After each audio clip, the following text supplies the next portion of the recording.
Not until reinforcements get here. No, it's too late for that. Tell them we surrender. If there was ever a moment that the animated fandom of Star Wars cried out in horror at an installment that failed to comprehend the very intention of a series called The Bad Batch, this was it. I won't lie, this one certainly delivers for fans of another Star Wars animated spin-off, but for those eagerly sat awaiting another glorious escapade with the Deviant Bunch, they were left licking their wounds for another week at the time. The confusion and, in certain instances, disappointment toward this overshadowed the brilliance that this episode actually was. I'm listening. When I say brilliance, I mean the little nuances, acknowledgements, and insights to the future of everyone involved was again brilliant. So allow me to break it down for you and then explain the reasons why this one was a great addition, even if it doesn't leave you wanting to write home about anything. We open on the war-torn lands of Ryloth in the capital city of Lassu, where the citizens of the land are gathering for the announcement of Ryloth's burgeoning new alliance with the Empire. We see that Cham and the Senator are discussing the prospect of the alliance, with Rampart, who has Crosshair monitoring Cham's right hand, Gobi Glee, with the suspicion that another rebel movement is rising amongst the former fighters. It's here as well where we meet this handsome devil, Captain Hauser, who reassures General Syndulla that it's time for the people to put this behind them. No, I don't think I will. Cham tells him that he's not sure about the change nor how it will affect his people. We then shift to Senator Tar delivering his speech, where he reveals the Empire has created a refinery on world that brings the promise of work and new prosperity for Ryloth. Liar! The people don't respond too well to this until they're given the assurances to comply by Cham. Tar takes visible issue to this, however the message gets across, and we shift very quickly to a familiar face in her youth, Hera Syndulla.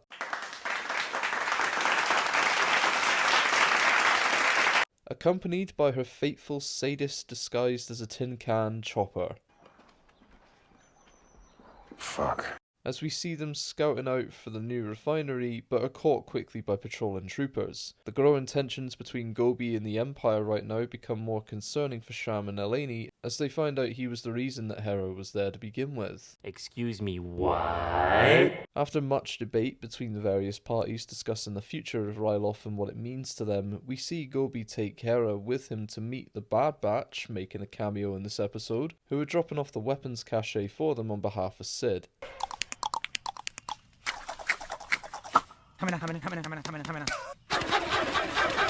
They warn Gobi about engaging in this, and Omega is introduced to Hera, who fills her hopes that one day she'll have a ship of her own and one that she can live in. They leave shortly after, and Gobi returns to the planet with Hera, where they're shot down by Crosshair, who track their movements off-world. They survived and are quickly apprehended, being accused of traitorous actions against the Empire and smuggling in illegal contraband. Cham catches wind of this and mobilises his men to engage them on the way to the prison. Once they've caught up, they get Hera out of there, but Rampart sets up Senator Tar to be taken out by a snipe shot from Crosshair.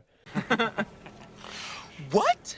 And plans to implicate Cham as the cause for his death. Rampart has them all arrested, but Eleni instructs Chopper to drive Hera out of there. This landed one of two ways for much of the Star Wars audience. Either it was like taking a moment on a trampoline with the emotional ups and downs and you were left feeling rather placated by the end, or it left you feeling more impressed from watching paint dry.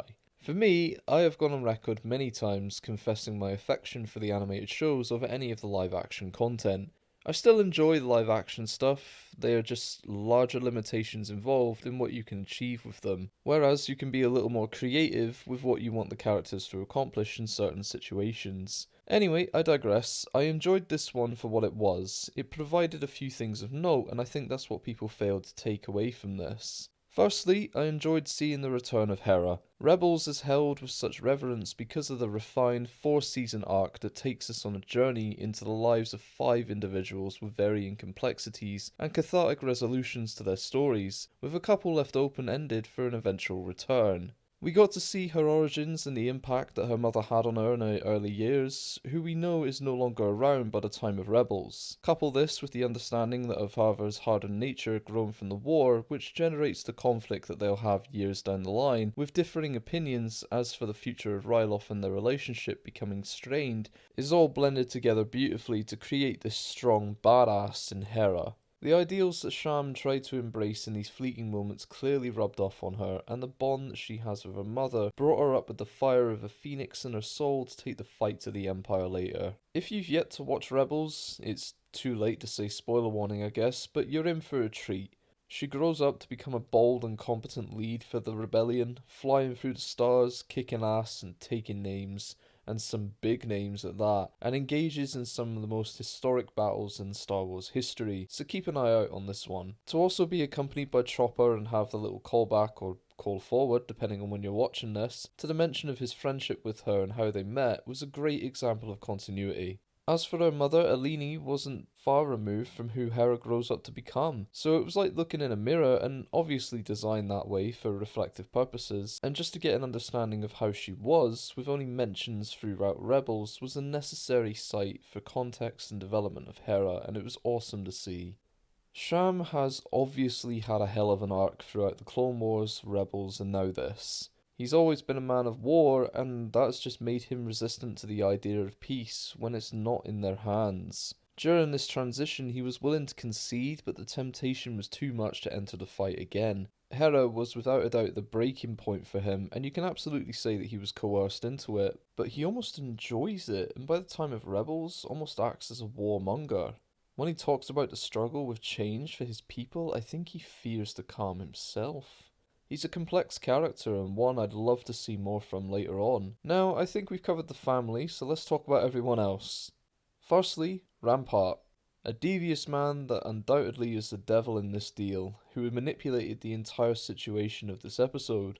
The lasso in this moment of course being Crosshair, working covertly, but he knew the tendencies of Cham and Gobi and played out similarly to Thrawn in his tactics. Let the enemy reveal themselves and their intentions and weaknesses, then exploit them. He's a true tactician in this moment and is playing a larger game of chess. Trying to progress through the ranks of the Empire and maintaining order over the various tasks he's in charge of, and as seen with the recent execution of Captain Wilco in Season 2, he's desperate to maintain an image in the eyes of Tarkin and is deeply fearful of the consequences to failure.